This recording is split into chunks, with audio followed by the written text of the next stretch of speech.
अगर आपकी मोटरसाइकिल में आधा टायर घिस रहा है या बबलिंग कर रही है तो ये वीडियो आपके बहुत काम की। और इस वीडियो को लाइक करने के बाद आप नीचे चैनल सब्सक्राइब करने के बाद आप नीचे कमेंट करके बोलोगे राजवीर भाई धन्यवाद। तो ये है मेरे पास पूरा कंप्लीट रियर सस्पेंशन। और जितनी भी मैं आपको जानकारी देने वाला हूँ ये सारी जानकारी मुझे लगता नहीं कि किसी यूट्यूब पर किसी ने दी होगी। अगर आपको मिले इसकी ऐसी जानकारी तो मुझे नीचे टैग करके जरूर बताना। प्लस ये जो गाड़ी का सस्पेंशन है ये है मेरे पास 100 सीसी का सस्पेंशन। अगर आपके पास कोई मोटरसाइकिल है जो 100 सीसी की है या 125 सीसी की है तो ये वीडियो उसके बहुत काम आएगी। अगर आपकी मोटरसाइकिल जो टायर होता है वो एक साइड से घिस रहा है तो उसके घिसने के बहुत सारे कारण होते हैं, पर यहाँ पर एक सबसे बड़ा जो कारण होता है वो होता है हमारी मोटरसाइकिल का रियर सस्पेंशन में कहीं ना कहीं कोई ना कोई ख़राब होना पार्ट्स का। अब हमने मान के चलो सोकर होते हैं, काफ़ी सारे लोग होते हैं जो पीछे के टायर में ख़राब होने पर टायर चेंज करा देते हैं, पर उनको कुछ टाइम बाद कुछ किलोमीटर बाद वही समस्या सेम देखने को दोबारा से मिलती है। अब वो कन्फ्यूज होते हैं यार मेरी मोटरसाइकिल में समस्या दोबारा आई क्यों। बता देता हूँ, हमारे पूरे पीछे के सस्पेंशन को जो वर्किंग मैकेनिज्म मिल रहा है सबसे ज़्यादा स्मूथ वे में वो मिल रहा है रियर सोकर की वजह से।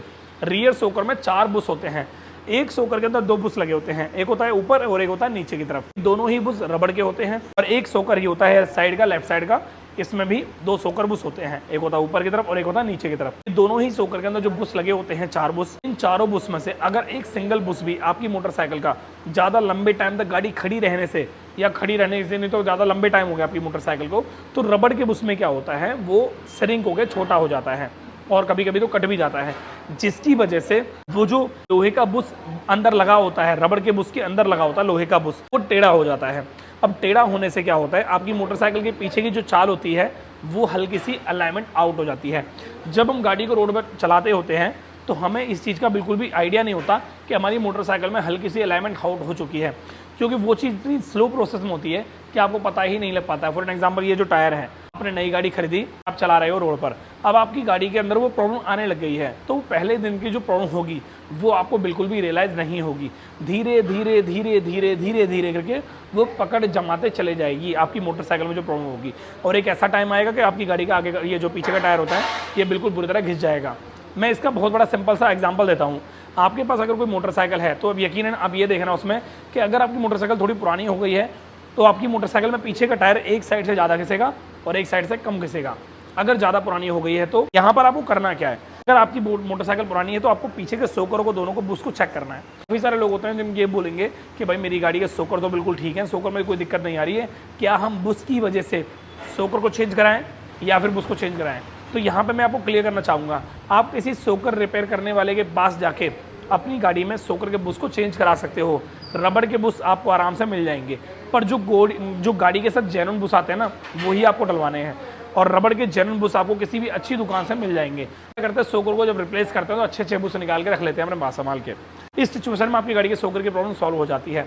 यहाँ पे एक बहुत बड़ी प्रॉब्लम है जो कि आपको समझनी चाहिए, वो ये, अगर आपकी मान के चलो सोकर के बुश बिल्कुल ठीक हैं उसके बाद भी आपकी मोटरसाइकिल में ये घिसने की समस्या आ रही है और सोकर के बुश में कोई प्रॉब्लम नहीं है, आपने चेक कर लिया है, तो आपको देखना ये है कि आपकी मोटरसाइकिल में जो दोनों सोकर हैं कि जो हाइड्रोलिक सस्पेंशन होता है वो प्रॉपर वे में वर्क कर रहा है या नहीं कर रहा है। कभी कभी ऐसा भी होता है कि हमारी गाड़ी में जो हम गाड़ी राइड कर रहे हैं और पीछे जो बंदा बैठता है वो, कभी कभी आपने देखा होगा पीछे जो बंदा बैठता है गाड़ी के पीछे, वो हमारा जो कंधा होता है उस कंधे से सर को इधर की तरफ निकाल के कंधे पे हाथ रख के ऐसे करके बात करता है।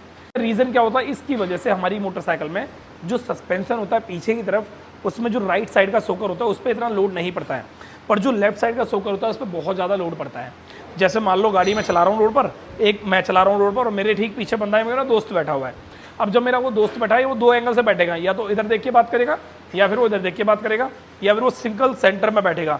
अब वो सेंटर में बैठा तो बिल्कुल ठीक है, कोई प्रॉब्लम नहीं है, बट कभी कभी लॉन्ग राइड हम नहीं करते हैं, शॉर्ट राइड करते हैं, तो वो ऐसे कंधे से हाथ सर निकाल के बात करता है, और भाई क्या हाल है, ये वो आज चाउमीन मोमोज खाने चलेंगे, ये वो, या फिर ऐसे करके बात करता है। तो इस तरीके की जो चीज़ें होती हैं इस मूवमेंट पर आपकी मोटरसाइकिल के सोकर के सस्पेंशन में बहुत ही ज़्यादा लोड पड़ रहा होता है एक सिंगल साइड की तरफ, वो होता है लेफ्ट साइड। अगर लेफ्ट साइड के कंधे से वो सर बाहर निकाल रहा है तो लेफ्ट साइड, राइट साइड के कंधे से सर बाहर निकाल रहा है तो राइट साइड। ये बहुत ही कम लोगों को पता होता है जानकारी के बारे में जो मैं आपको बता रहा हूँ। अगर आप भी ऐसे ही करते हो, दोस्त वगैरह बैठाते हो पीछे, तो आपको इस चीज़ पर बहुत ज़्यादा फोकस करना पड़ेगा। उसके अलावा तीसरी सबसे इंपॉर्टेंट चीज़, ये गाड़ी के जो सोकर हैं, अगर आपकी मोटरसाइकिल में सोकर एक ख़राब है तो आप एक मत डलवाना। सोकर एक ख़राब है तो आप दोनों ही सोकर को चेंज कराना, दोनों सोकर ही चेंज कराने पड़ते हैं। अगर आपने आज एक सोकर चेंज करा लिया, एक सही सोकर है और वो आपने नहीं चेंज कराया, तो होगा ये कि आने वाले टाइम में आपकी गाड़ी में जो सोकर आपने नहीं चेंज कराया है वो जल्दी ख़राब हो जाएगा, जिसकी वजह से आपको अलाइनमेंट आउट देखने को मिलेगी और आपकी मोटरसाइकिल में टायर घिसने की समस्या आएगी। टायर घिसने का सबसे बड़ा परिणाम यही होता है कि पीछे की जो अलाइनमेंट होती है वो या तो ऐसे हो जाए या ऐसे हो जाए। इस सिचुएशन में ही टायर वो घिसता है। अगर ऐसे हो जाएगी तो टायर इस साइड से घिसेगा, अगर ऐसे हो जाएगी तो टायर इस साइड से घिसेगा, और वो डे फर्स्ट में नहीं घिसता है, उसको टाइम लगता है घिसने में।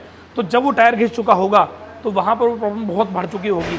तो इस सिचुएशन में या तो दोनों सोकर चेंज करा लें, टायर चेंज करा लें। और हाँ, एक चीज़ और सबसे इंपॉर्टेंट, टायर चेंज कराना ही सॉल्यूशन नहीं होता है। टायर चेंज कराने के बाद अगर आप सोकर चेंज कराओगे तो कहीं ना कहीं आपको बहुत ज़्यादा नुकसान देखने को मिल सकता है।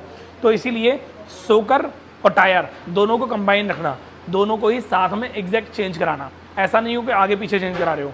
एक बार को आप टायर बाद में चेंज करा लेना, पर सोकर पहले चेंज करा लेना। उसके बाद आप कुछ गैप देके आप अपनी मोटरसाइकिल का टायर चेंज करा सकते हो और आपकी मोटरसाइकिल में कोई दिक्कत नहीं आएगी। और रही बात है कि स्विंग आर्म की, इसमें ना बुश लगे होते हैं, यहाँ पर ये बुश लगे होते हैं, इन बुश का भी आपको फोकस करना है। अगर ये बुश कट गए हैं तो आपको उसे चेंज करा देना है। इसकी वजह से भी आपकी गाड़ी में, मोटरसाइकिल में प्रॉब्लम आती है सस्पेंशन की, रियर टायर के घिसने की। ये छोटी सी चीज़ है, अगर आपको पता है तो एक बार मुझे कमेंट करके बताना। और इस वीडियो के जरिए अगर आपको इसकी जानकारी मिली है तो एक बार मुझे कमेंट करके बताना। मैं मिलता हूँ नेक्स्ट वीडियो में। Thank you so much, bye bye, take care.